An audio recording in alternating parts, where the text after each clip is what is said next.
I'm not a thistle sifter. I'm a thistle sifter's son, and I'm only sifting thistles till the thistle sifter comes. Oh, that's a good one.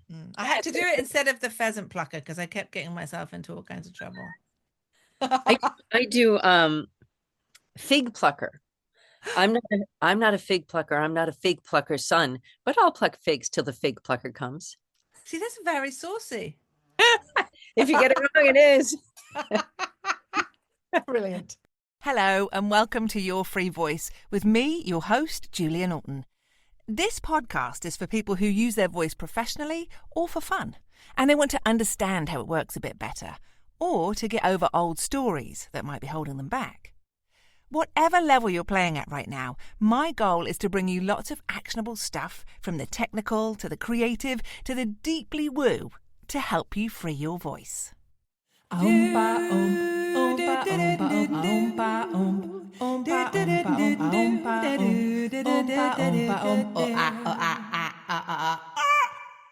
Episode 49. In this episode, I'm talking with Sarah Weatherwax about her journey as a Linklater teacher.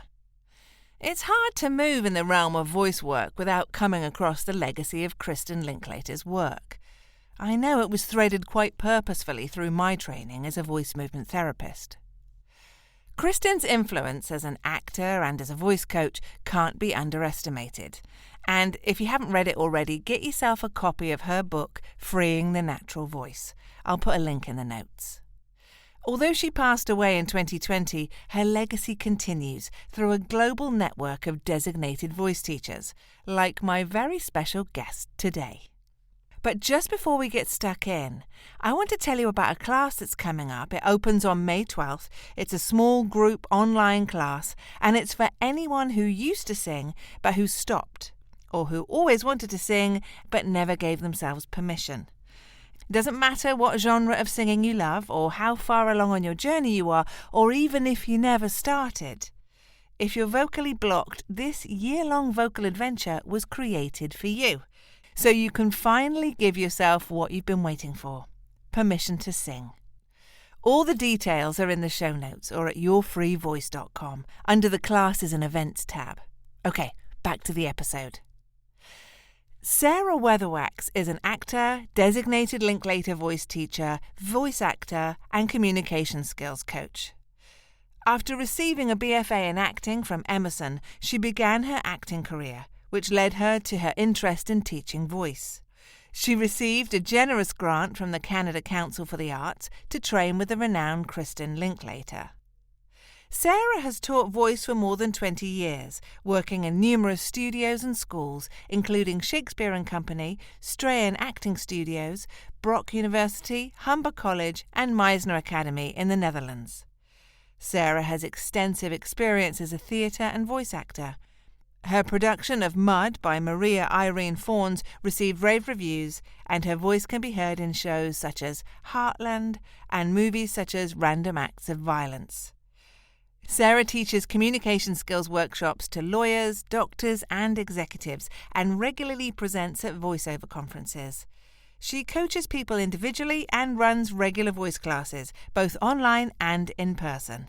In 2020, her article, The Ripple Effects of a Free Voice, was published in Vasta's Voice and Speech Review. She's also written a number of short stories. Okay, Sarah, I can't thank you enough for joining me today. I'm really, really grateful that I met you and that we hit it off immediately. And thank you so much for coming on the show. Thank you so much for asking me. I feel honored. Oh. I love your podcast. I've listened to a bunch of episodes. I love it. It feels like I'm hanging out in your living room having a chat. I love it. It's casual, but it's informative. It's fun. There's like a leaning in towards feeling good that I like. Oh, brilliant. That makes me so happy. Thank you so much. And yes, very casual. I think mostly just because I don't know how to do buttoned up. Like, I don't know how to do that. So everything kind of has an edge of play and spontaneity to it. So this is what we're going to stay with today. Good. So we met at a voice conference, a voiceover conference actually in Dallas. Mhm. We were both presenting there, different aspects of working with the voice.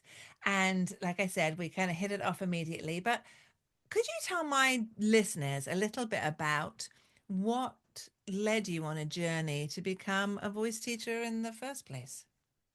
Um, yeah, there's just many answers to that question. Um, I'll tell you one. I don't always say this. I didn't plan on saying this without getting into like the details. Okay. I experienced something when I was a child that was not good. That was not okay. Mm, I spoke about it and I wasn't believed. mm, And so 30 years later, I became a voice teacher. That I think there's a connection mm. for me. Yeah, sure. I think there's a connection. Yeah, Probably didn't definitely. make that connection until I was in my 40s or so. And then Yeah, I thought, oh, yeah, because it became a thing with me. It became this thing about I'm not being listened to, yeah. not being heard. And then by the time I was 9, I was running around saying I wanted to be an actor because I wanted to be anybody other than myself. Mm, So I did become an actor. I went to Emerson College, got a BFA in acting there. My path led me to Toronto, which is a great, I still say it wrong. I'm supposed to say Toronto, no second T. Um, uh, Toronto is a great theater city, and I specifically wanted a theater city. So I moved here and began my work as a professional actor. And then I decided I wasn't good enough with classical theater. mm, So I sought Shakespeare training. Emerson, I don't know about now, but when I went there, I thought it was a weakness of the program, the classical acting. mm, mm, So my path led me to Shakespeare and Company in Massachusetts, which is still around mm. and is such a brilliant place. Just the some of the best actor training in the world happens there, I think, in the Wow. Berkshires of Massachusetts. Great stuff. At that time, Dennis Krausnick was running the actor training. Kristin Linklater was one of the founders of she certainly founded the training there. Mm, Uh, and then kind of, just moved on, parted ways. But herself, Tina Packer, Dennis Krausnick, um, boy, beautiful, beautiful place. I can't believe what Tina has done. Tina is still with us. Kristen's passed away. Dennis has passed away. Tina is amazing. Director, actor. She's phenomenal. Um, anyway, I went there and the month-long actor training, it's very, very intense. Movement, voice, acting, it's mm, so intense for a month. And it was really, really, really hard for me. It was mm, so hard. Uh, I mean, my voice, I had always heard, oh, you have a great voice, you have a great voice. The voice training got to me not so much because it changed my voice, like the timbre of my voice, the pitch of my voice is about the same, but something about it, the idea of being completely relaxed mm, in front of people while talking, while acting, was difficult for me. The idea of bringing myself to my acting work, mm, not trying to run away from myself mm. by becoming a character. Right. You know, that was so hard. By the end of that month, I said to Dennis, what do I do to become a voice teacher? And he pointed me in the right direction. And I began my 5 years of teacher training right away, right away. With I Kristen. with Kristen, yes, Mm, with mm, Andrea Herring in New York City, and then eventually with Kristen, yes. mm. Mhm. Uh, What a beautiful journey that is, and the discovery that actually it's about coming to ourselves instead of running away. That's where the magic is. Yeah, yeah. Now, I want to be clear. I really believe that with fine acting, there's an element of transformation into character. Of I course. definitely, I mean, there are no two people who breathe the same, think the same, move the same, talk the Mm, same. mm. And I don't like it when I see talented actors who always move the same or talk like they're Yeah. emotionally accessible, they're believable in the situation, they're wonderful, but they're the same role after role. I don't buy We're it. I not don't buy naming any names. No, no, no, not naming any names, but I don't buy it. Yeah. So when I say bringing myself to my work as an actor, I don't mean that every character becomes how I move or, moves like Mm, me. mm. Um, I just mean that, you know, my story, my past, my experiences, my imagination, my thoughts and feelings, everything that is back there can become like my artistic playground in the present as an actor. That it doesn't have to be, oh, I bring this part of me and not that part of me, because as soon as I'm trying to not bring a part of me to my work, then there's a part of me that's tightening, there's a part of me that's not present, there's the part of me that's stuck in the past. Yes. Yeah, Yes.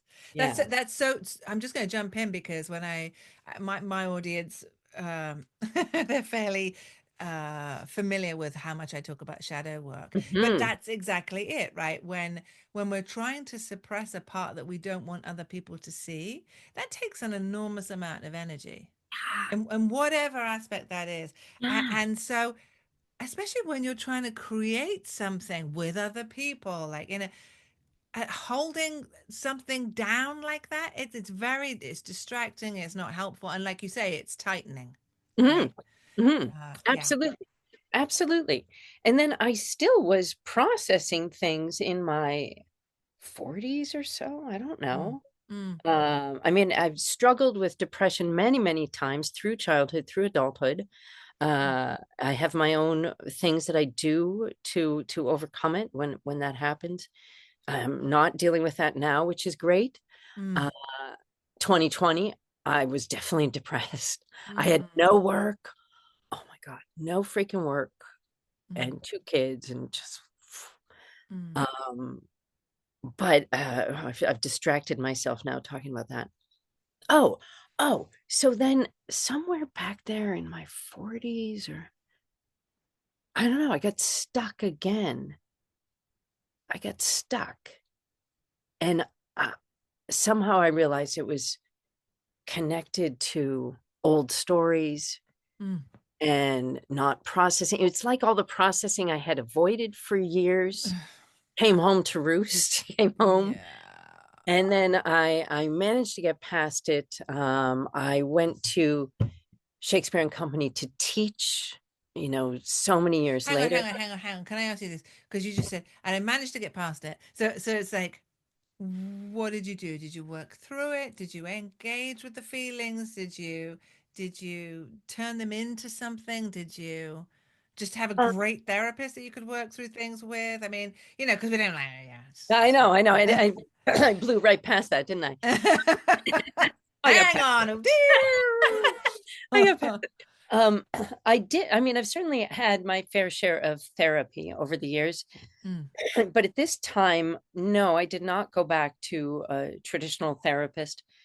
I wrote mm, just for myself. Um, I did sometimes paint. I'm not mm, an artist, but I would paint sometimes when I mhm. was feeling bad. But I wrote and just I have an agenda where I write down everything that I need to do Mm, in my life. mm, And when I've struggled with depression, I am very disciplined about that. mm. I will absolutely write down every little thing that I need to do. And I will make, if I have to, I'll make the to-do list very, very, very short Yeah. so that they're accomplishable. Yes. Uh, and I follow that agenda. My agenda is Yeah. kind of my boss. Yeah. Um, and I have a supportive spouse.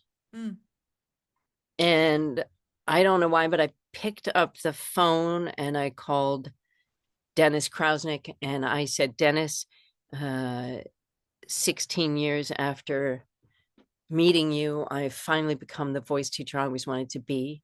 And I would like to teach there, and I taught there, and it was a beautiful experience, and I loved it. And I was honored to be at the faculty table with them. And then, Mm. and then shortly after that, Dennis passed away. Mm. That Yeah, must have been so hard. it was hard. I agree. When he passed away is the first time I really understood that grieving for a teacher can be very, very deep, can feel very Mm. personal. Mm. Um, I mean, he wasn't my friend, he wasn't in my Mm. family, but he was a Mm. Mm. teacher who meant a lot to me. He was so Yeah. brilliant. Yeah. He was Yeah. fantastic.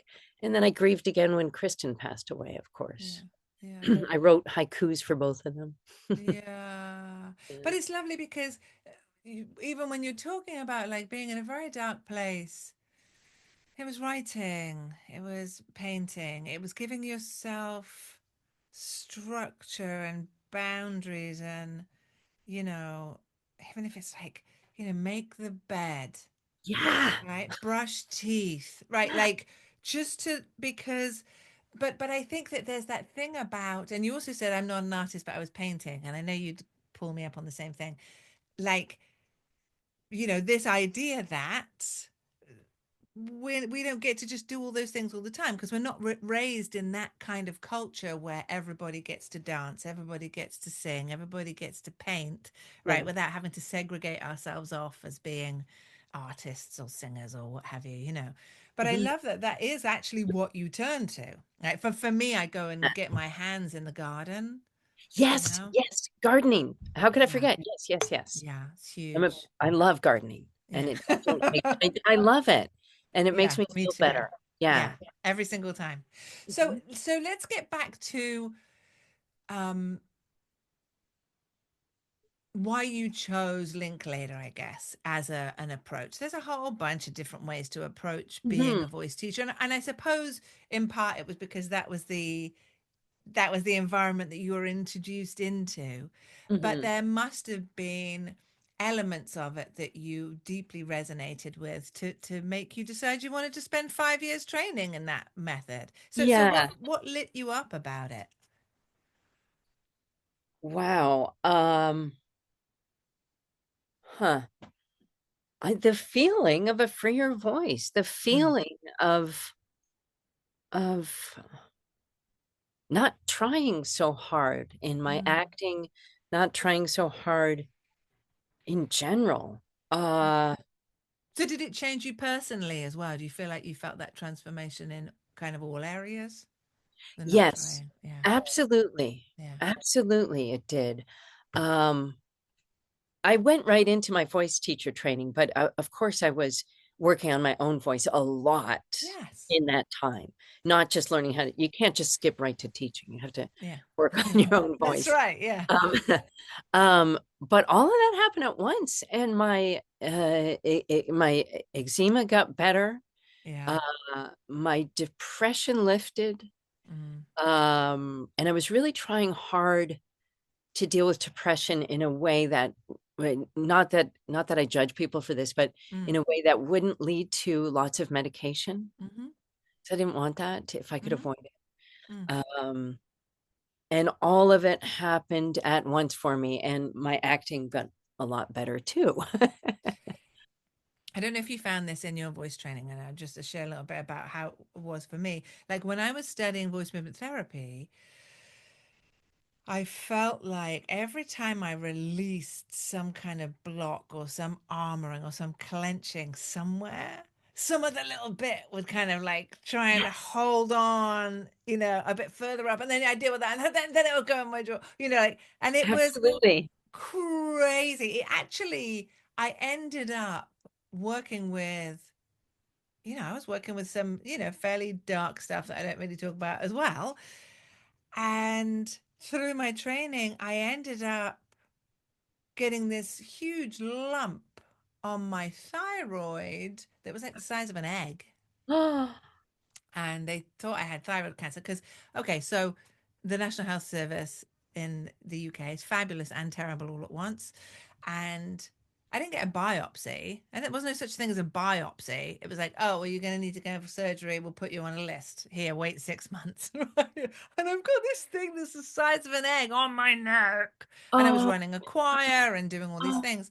And it was Julia. making it a bit more difficult to swallow. But what's interesting is before that happened, I'd been having these visions and drawings. And I was saying, I feel like I have hot coals in my throat, you know, like I was actually drawing pictures of these hot coals and they had moved, from my diaphragm up, up, up, up, up, up, up, up.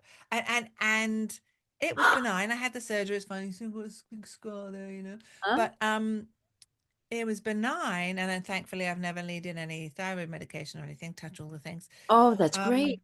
I know, but how amazing, right? Like how I feel like, I have no proof, but I feel like that was a deep emotional and psychological release that had happened to have this physical manifestation that was released, right?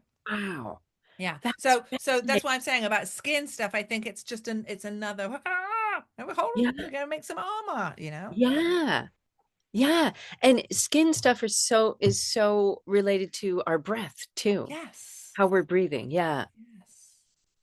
Yeah. How much, Yes. wow, I'm fascinated. That's really neat. I know. Well, so you were drawn to that work because it made you feel freer, more connected to yourself, to your acting, Yeah. it sounds like to your general energetic flow. Yeah. And I think I was drawn to it because it was hard. It was difficult for me. Yes. Yes. It was difficult for me. I was also really taken with the Alexander technique, and I just love that. And I listened to your podcast recently with Oh, with Daisy. yes, She's with so Daisy. lovely. I Yes. love the Alexander technique. And Yes. I think if I was to train in something else, it would be that. Yes. But Yes. I loved it. Yeah. Alexander technique is amazing. It's It amazing. is amazing. And even the tiny bits that I know, I have used it in my practice since day one. The tiny little bits, Hmm. just for, that maximum release of the spine, watching the back of the neck, trying to keep the chin, like it's in evidence all the time, right? Absolutely. So could you talk about a little bit about working alongside Kristen? I think you said you went to Scotland, didn't you? In Yeah, 2019. That's right. yeah, That's right. yeah. So I started my training in 98 and finished it in 2003. Um, uh, I don't know what the training is like now. There are new teachers being trained by some senior teachers. Yeah. Uh, I do know that at least towards the end of Kristen's life, the training process got shorter. It was like one to 2 years. When I did it, it took me 5 years. Yeah. But Kristen was Mm. she was busy, she to Mm-mm. say the least. She was busy. So the training took a long time. You were in Scotland before, and Scotland, uh, what was that like? Had you been to Scotland before? No, no. I went in 2019, I went to the Kristin Linklater Voice Center Mm. on the island of Orkney. Oh, Orkney. Oh my gosh, it was so beautiful. And I'm so glad Mm. I went. Kristen, oh, she was such a phenomenal person. So creative, and she was an amazing writer, actor, and director too. Even though Mm. most people remember her as a voice teacher, she was amazing Mm. in all those things. Mm. Mm. So after she had, I don't know, she stepped down from Columbia. Even when I was observing her at Columbia, she said to myself and the other teachers in training that she wanted to go back to Orkney, which is where she was born, and open a voice center and have Yeah. people go there. And lots of people told her she was crazy. I mean, it was so far. It's so far from anything and everything. Yes. But she But did the it. overheads.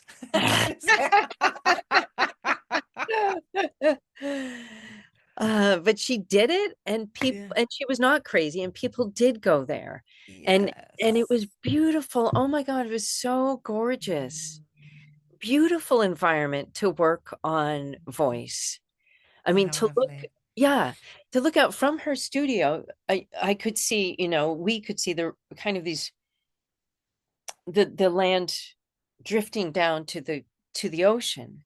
Mm, So we could look out at the horizon as we talked about our voices reaching the horizon. mm, And I mean, it was a beautiful experience, and I was so delighted. I hadn't seen her in so long. I was so thrilled to be in her company again. mm, I was mhm, so thrilled. Yeah, and I told her about the Voice Association in Canada, that we had met and we were started on this journey, and she was very interested to know about that. Um, yeah. she asked me to keep her informed about that, and So tell us about that. So what is it? The National Voice? What is it yeah, called? National Voice Association. Okay. Yes, Yeah. yes. It is right now Canada's only professional association for voice and speech teachers and coaches. Okay. And so Yeah, how long have you had that going? it's pretty new. It feels new. Yeah. We had a phone call. I have to get the facts right. I think I'm going to write. Phone call in 2017. Some wonderful person from Canadian Actors Equity Mm, kind of sponsored a national phone call with some voice people from across the country, yeah. uh, because he had heard that we were thinking of an organization, or wondering if we wanted to be represented by Actors Equity. Um, so that was 2017. In 2018, I hosted a get together in my backyard for some local voice teachers. Mm-hmm. And then Janine Pearson at the Stratford Festival Theatre in Stratford, Ontario, she she got the Stratford Festival to host a whole bunch of voice teachers coming there Oh, for a weekend. So that was in great. August of 2018. Is Mm-hmm. that, oh God, I hope I have the dates right. It doesn't matter about the dates, not so Okay. much. Okay. I think that's right. I think that's right. August of 2018. And That sounds. what does it offer people, or what does it provide? Well, one thing I like about the National Voice Association is that it's for voice and speech people. Mm-hmm. It's not just voice teachers. It's not just speech teachers. It's both. It's Yeah. also an organization that represents people who work in various disciplines. So it's Mm, not just Linklater trained teachers. There's mm, people who trained with Catherine Fitzmaurice mm, in the association. There's movement teachers. Movement teachers are also speech people. mm-hmm. Um, so we've just started. Our first national conference was last year in 2024. Great. Myself and a colleague were the co-organizers of the conference, and it was great. Mm, 50 people showed up in for a weekend in St. Catharines, Ontario. that's great. Yeah, it was great. It was Yeah. great. Yeah. Brock University was our host, and they were wonderful to us. Um, uh, so we're doing conferences once every 2 years. The next one will Mm-hmm. be 2026 in Calgary. Okay. We're doing online events and get-togethers for members in the off years when we're not having a conference. Smaller kind of regional get-togethers, either online or in person in Yeah. the off years. People on the board are working on archiving our information, like having an index, a professional index. So people Nice. are looking for a voice or speech Yeah. coach in Canada Yeah. can find us. What else does it Well, yeah, and offer? I think just having community, like Yeah. having community and somewhere to know how to get support or information. I mean, that's hugely important because Oh it my. feels, I think, for those of us that have gone into being voice teachers as a profession, it can feel a little isolated at times, Hmm. you know, especially those of us, and I know that there's a few people that listen to the show who are private voice coaches, right? And you can get really isolated if you're not in academia or in, Yeah. um, and I think that's lovely. It's lovely to build community, however you're going to do it. So brilliant. So I'll put a link to them as well in the show notes. Yeah. But Yeah. before we run out of time, I did want to talk to you about this idea of how hard it is for us to actually talk about the voice. Hmm. And it seems like such a strange, meta kind of a thing, like talking about the voice. Hmm. I'm like, well, what do you, I know you have some thoughts about that. I do. It keeps coming up in my brain. It's fascinating to me. Um, I think it's hard to talk about voice. It's hard for people to work on their voices. I hope that one day working on voice becomes common. People know that it's whether they do it or not, they know that taking care of their bodies is important. Mm-hmm. And then from there, there's choice. Do we do yoga or Pilates or go to a gym or just take walks or, Yeah. just do our own thing? We know that our bodies are important. And a lot of people don't realize how important our voices are. They're Mm. so important. Um, and they're so important beyond, they're important, hugely important for actors and singers, but for everybody and anybody, Mm. everybody and anybody. So I think that when I tell people I'm a voice teacher, if they're not an actor or some singers know about this stuff that I do. I've Mm-hmm. definitely worked with singers, some directors. Mm. They get a little baffled and they think it's volume or articulation or what else Or is there? some kind of speech impediment. Speech. Yeah, yeah, yeah. Yeah. Something like that. Yeah, yeah. And I understand that because the work that I do is not super common. Yeah. Not yet. I hope it Yeah. is one day. Um, and then I explain it to people. I explain to them, I help people identify blocks in their speaking voice that's caused by habitual muscular tension in their bodies or by communication response habits. And then I give them repeatable exercises to gently release that vocal block. Mm-hmm. And then people are really interested in, oh, wow, that's fascinating. I think there's a little bit of fear Mm.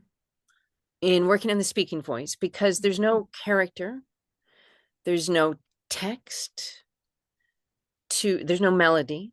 Mm. It's just you and your voice. A lot of the exercises I teach, there's not even consonants.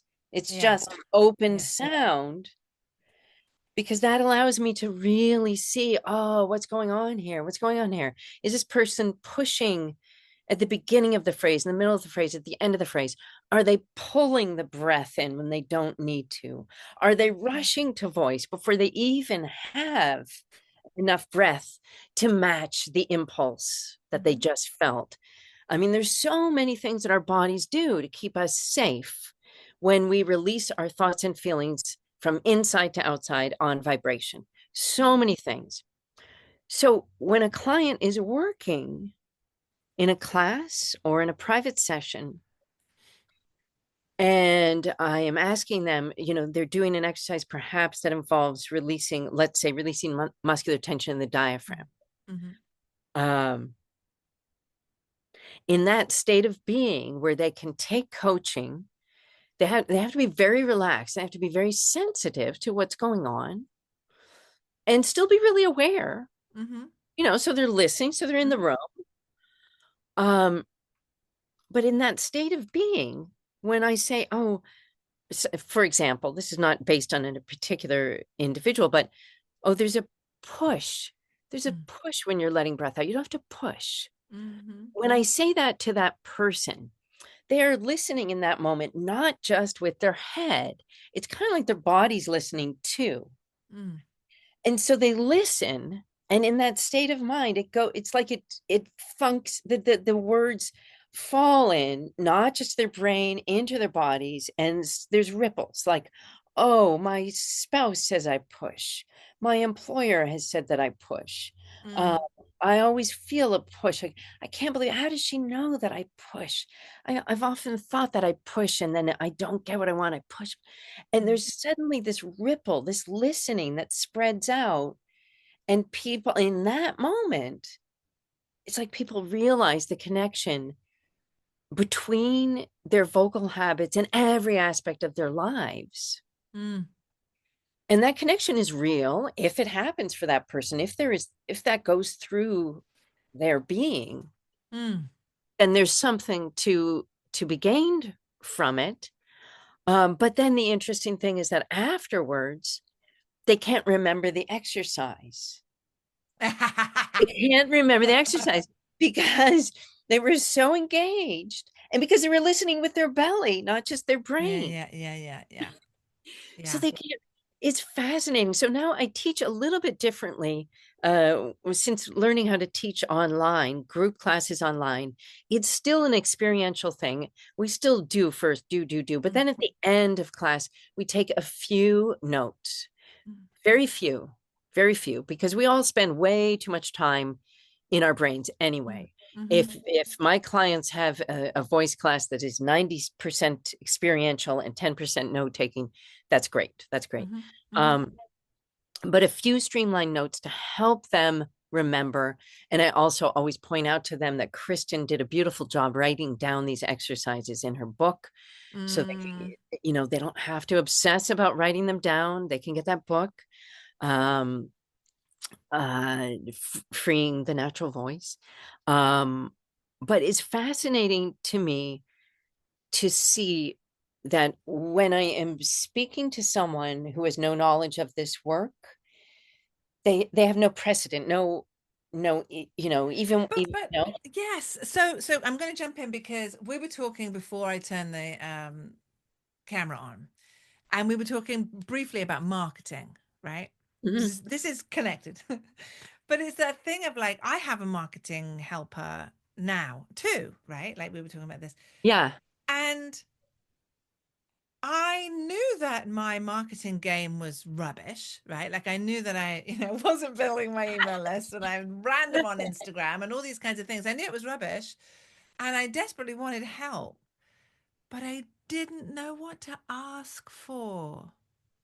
Right? I didn't know what to look for. I didn't know how to gauge what I was doing with what anybody else was doing or what might make me feel better. Right? yeah, So yeah, and I think this might be a piece of what you're talking to. Like when I'm working with um, say corporate clients who haven't gone through a theater background or a singing lesson background or any of that, they don't even know to ask for the kind of work that I'm giving them, which isn't just public speaking coaching, right? It isn't. I right, mean, I hate that term anyway, but it isn't that. It's so right. much deeper.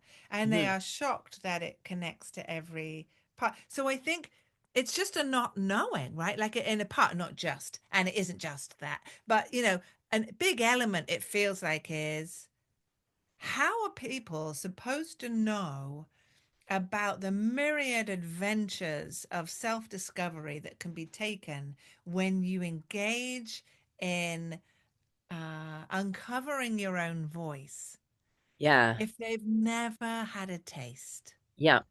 Absolutely, absolutely. And I'm also always trying to I just had a phone call with a new client this morning who's Yeah, never worked in her voice, yeah. an actor. And I she right away on the phone, she said something about, is this connected to, and she mentioned something from her past. And I said, well, it could be, I don't know. Mm. Um, um, but I assured her that, sometimes stuff comes up, and sometimes from there people have to discover things for themselves. It might lead them to therapy, but also sometimes laughter comes up and the joy of Mhm. discovery comes up. And Yes. people can realize that not only have they been suppressing their expression of pain, but they've been expressing their expression of joy. Suppressing And their joy. yeah, Yes. yeah. Yes. And when we express our joy, people are just as afraid of that. I swear, people are just as afraid of free expression of anger and sadness as they are of free expression of joy. Yes. Any and all of it. Any and Yeah, all of it. yeah, Yes. yeah. Agreed. So this thing about talking about voice and listening Mm, about voice is that I find it fascinating how someone can listen to something that a voice teacher says and find meaning for mm, themselves out of that. But also this thing about when I'm trying to explain to people what I do, um, I think instinctively we know that our voice is ourselves. Our voice is ourselves with no remove, no, mm-hmm. like I said before, there's no text, there's no melody, there's no nothing. There's just so so when I say to someone, how does your voice feel? It's they're almost baffled because it's like Mm. If there's no words for it, it's like I talking about I, but if you took out the words talking about in that phrase, Mm. like I and there's nothing. Mm. There's Mm. no remove. Mm. When you're talking about your voice, you're talking about yourself. And when I feel someone's voice, when I listen to their voice and I feel the vibrations of their voices, I learn so much about them that goes far beyond the words that they speak. Yes, of course. You know, our voices reveal us even when we don't want them to. Our voices will reveal sometimes what we're trying most to not reveal. Um, uh, and if we can embrace that, if we can be okay with being seen and being heard, um, and feeling afraid and feeling nervous and you know what, talking anyway, Mm. then we are bringing ourselves to our public Yes. speaking. Yes. Public speaking is, as you mentioned on your recent podcast, it's something that freaks a lot of people out. Mm. It scares me too, but I can do it and I will do it, and I Mm. find joy in doing it, and I'm good Mm. at it. Mm. Because I will say things like, I am so nervous, and I will, Yes. and I'll let it be felt, and then Yeah. I can move on and be present and bring all of myself. But And I, that's the thing. You let it be felt, Sarah, right? Like yeah, you let it be felt. And I think it's in the allowing ourselves to feel, right? Then we can move on faster and we can mhm, express. Like as long as we are not feeling, like as long as we're holding our breath so that we don't have the sensation in the body or whatever the thing is, right? yeah, Then stuff shuts down and everything becomes much harder. But like you let it be felt, you move along, right? Yeah. Oh, I'm nervous. yeah, Okay, feeling it. I'm moving on, right? yeah, Like yeah, so such a beautiful I love that insight, and I'm really glad that we talked about that. Um you made me think about when I'm working at doing deep work in voice movement therapy kind of context with people, and that revealing of the voice. Because I've said this on a bunch of podcasts, but Alfred Wolfson said the voice is the muscle of the soul, right? And it just, for me, that just captures everything mhm, about it.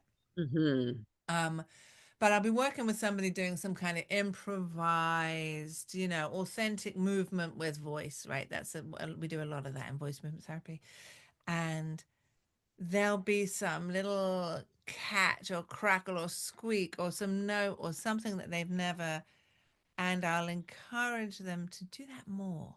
Like what, right? Because let's see, because there's something is being shown through the cracks of the regular, you Oh, know. that's so interesting. Yeah, so we use this process of amplification to uncover unconscious material, right?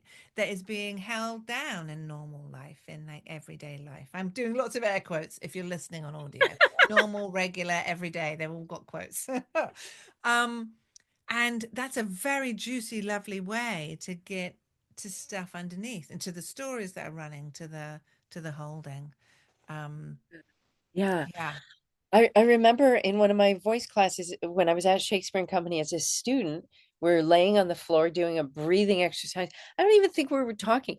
And there was tears just running yeah, down the sides of my face. yeah. That's right. And I guess I just knew. I didn't know why, but I knew I needed to work on my voice in this way. Yes, that's right. I knew that. That's right. I love that. That's a beautiful that's a beautiful button to the end of our conversation. But I don't want to keep you too much longer because we've already been rattling on for an hour. But is there anything I haven't asked you that you wish I had asked you, or do you have an event coming up or anything that you'd like to share? Yeah, I'll tell you about my work these days. So online, I do one class in the fall, one class in the spring. Mhm. Depending on my schedule, it's a 10-week class or a 12-week class. Like a group class? Group Hmm. class Hmm. online, we meet once a week for 3 hours, so it's pretty significant. That's great. Yeah, but oh my gosh, it's such a good class. I developed this class as I learned how to teach online over Hmm. 2020, 21, 22. Yeah. Um, The structure of this class is simple and I love it. It's achievable. So every week we learn a few exercises. Mm-hmm. The next, and I teach people what Kristin would call the classic progression of her warm-ups. Fantastic warm-ups for actors and singers, just fantastic. And for public speakers, of course. But let's say the first week, we are working on spinal alignment, spinal lengthening, spinal flexibility, and breath awareness. Then those exercises the next week become part of our starting warm-up. And then we learn some new stuff. And the next week, that new stuff becomes part of the starting warm-up. So over the course of the 10 to 12 weeks, people learn it all and they repeat it all. At the end of each class, I give them a clear outline of what I want them to practice. And then the last few weeks, they apply it to text. So everybody works on a short monologue, or if they're working on public speaking skills, a short paragraph or two. So they can see immediately, this is the difference this warm-up makes. Your talent is with you always, but your voice is your conduit to your talent. So let's open it up. Let's free that so that we can really feel 100% of your talent when you speak this text. So they get that information. That bridge is gapped in that. I love that. What a great class. And so you said you offer that twice a year? Twice a year. I don't run it in the summer. I work with people privately, online, and in person. And then in May, as I mentioned, I have a 4-day intensive coming up in downtown Toronto. You said Toronto then. You actually said Toronto. I said it correctly. That's right. Toronto. When I first moved here, people made fun of me because I would say Toronto. No, you don't say the second T. Okay. Yeah, I'm very excited. The last in-person intensive I did was in the Netherlands in 2023. Which was fantastic. Yes. Oh, this wonderful acting school brought me over. It was beautiful. It was wonderful. Yeah. It was such a great work trip. It was such a great work trip. More of those. I want more of those. Absolutely. But I'm delighted to be teaching in person in Toronto. Oh, lovely. Okay, so we'll put details for that as well in the show notes. And we'll put a link to your website, which is sarahweatherwax.com. Okay. Yeah. And my first name is an H on it, but even if you forget that, you'll still find me. And it's weather spelled like the weather outside. Sarah Weatherwax. Lovely. I'll put that in the show notes too. Sarah, this has been such a thrill. I just love chatting with you. And it's so nice when you go, because I went to that conference not really thinking I knew anybody there really. And we found each other, I think, within about 30 minutes of arriving. Yeah. So that feels like such a treat. We'll have to do that again. It was so nice. And I felt like I was talking to an old friend. Like it feels like you and I have known each other for a long time. It does feel like that. I love it, Yeah. Julia. It's so easy between us. I love it. Yeah. I love that. Yeah. Thank you so much for making the time and sharing all your amazing wisdom with the audience today. Thank you so much. You're so welcome. Have a lovely rest of day. And everybody listening, definitely go into the show notes, check them out, and follow Sarah wherever she's in. I'm going to post her social links as well, so you can follow her there too. If you're in the Toronto area, definitely take her up on this 4-day workshop weekend. It's going to be amazing. Okay, Sarah, thank you. Thanks again. Thank you. Bye. Bye. Oompa oompa oompa oompa oompa oompa oompa oompa oompa oompa oompa oompa